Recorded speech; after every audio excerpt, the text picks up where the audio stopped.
You're watching Talk Minute, and I'm your CJ. Welcome back to another album ranking, and today's album ranking will be of Pantera. Yeah, one of the most influential bands of all time, and probably the band that kept metal alive in the 90s. Because, yeah, groove metal. They brought groove metal to life.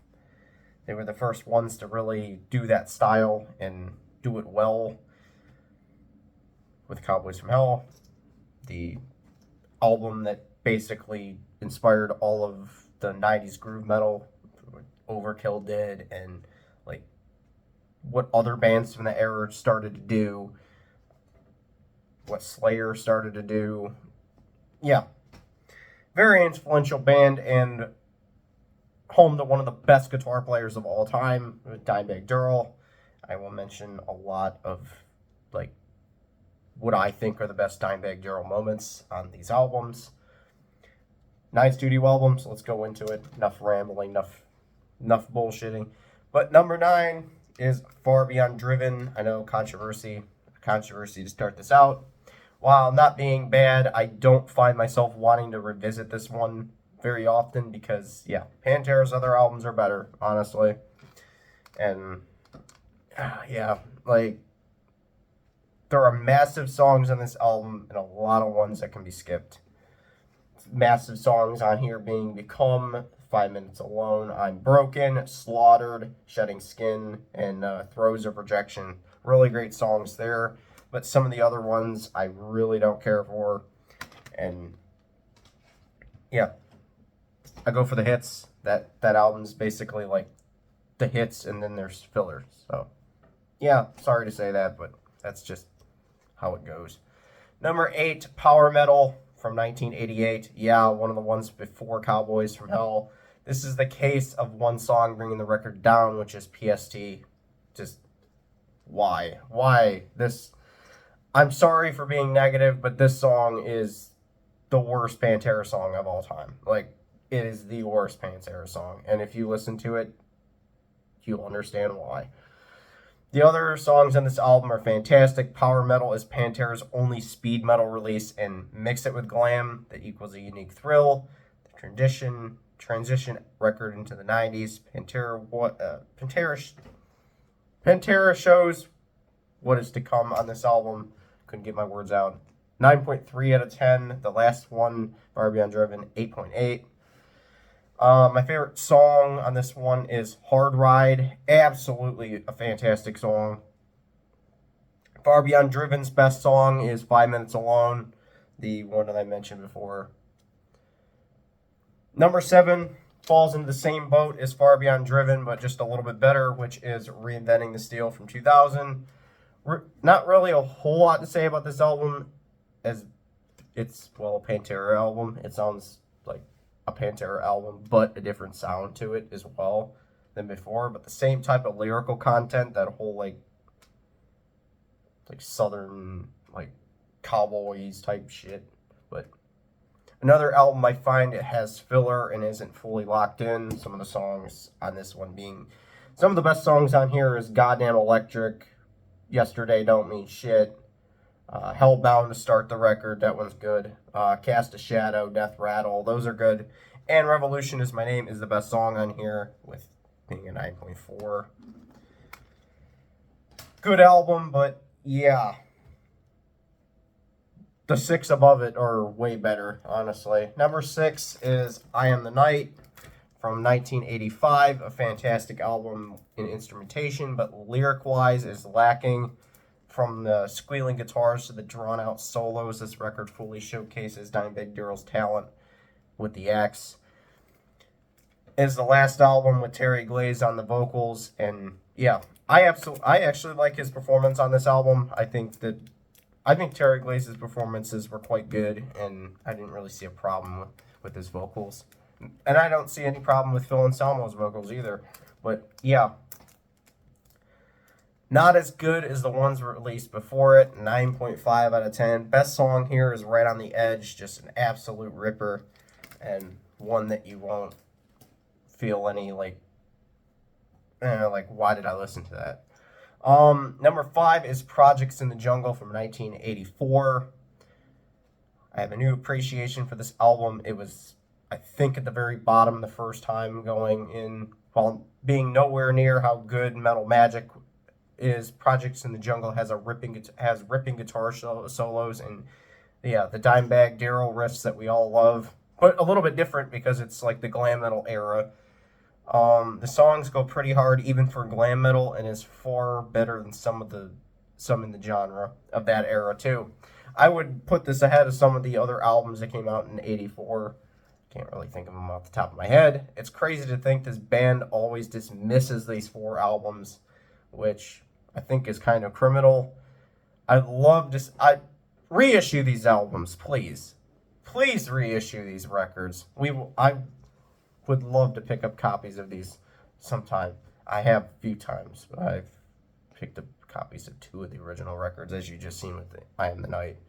9.7 out of 10. Best song here is Out for Blood. Oh, and Blue Light Turning Red is one of the best Dimebag shreds ever, because yeah, it's basically like Eruption but with Pantera.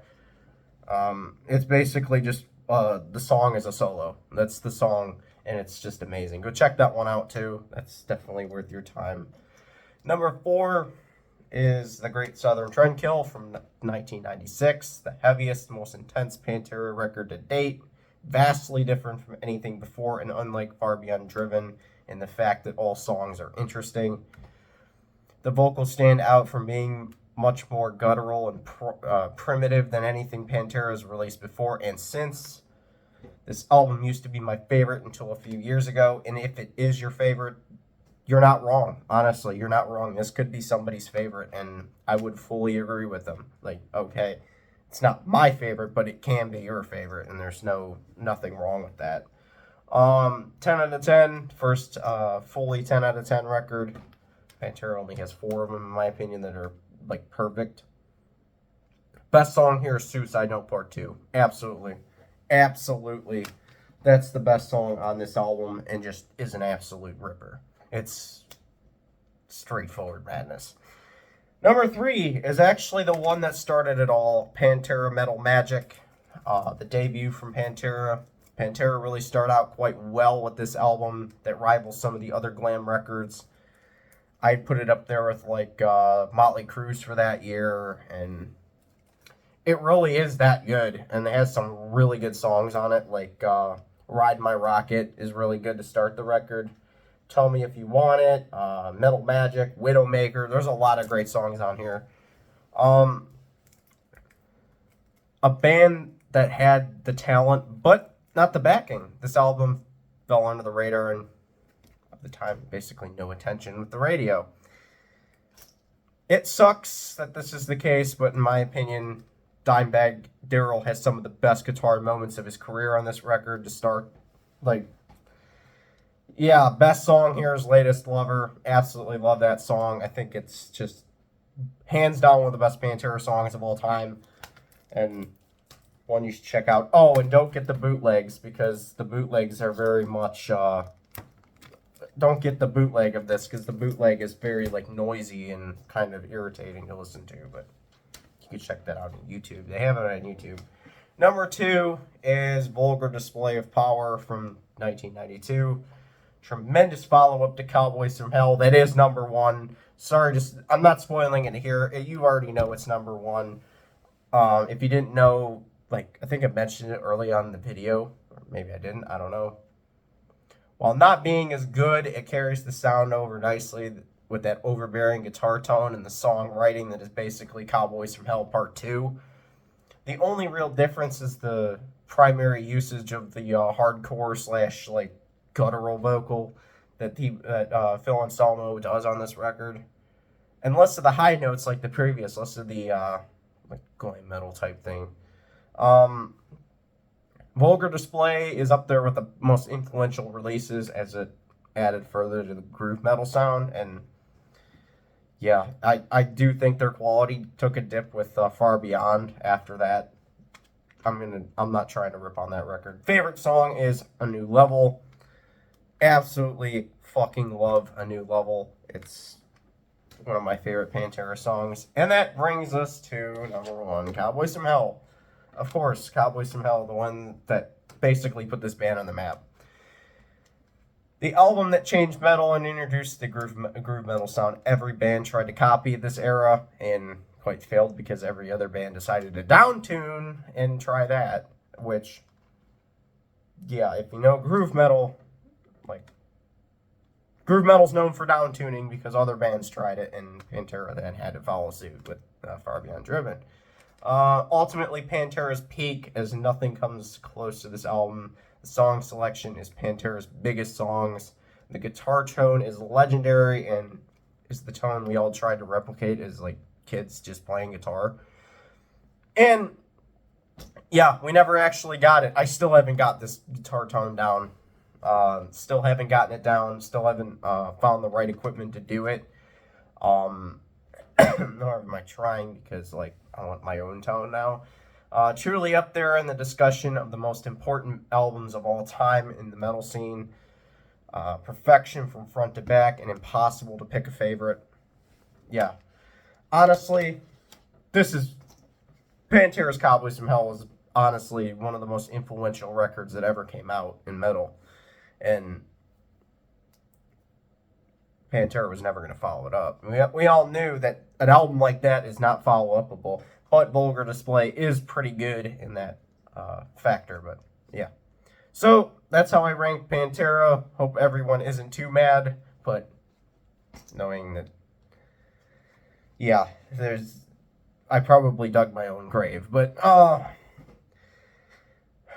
we don't ever shy away from controversy here. So, hope everyone liked it, and I will see everyone whenever I decide to upload again, and yeah.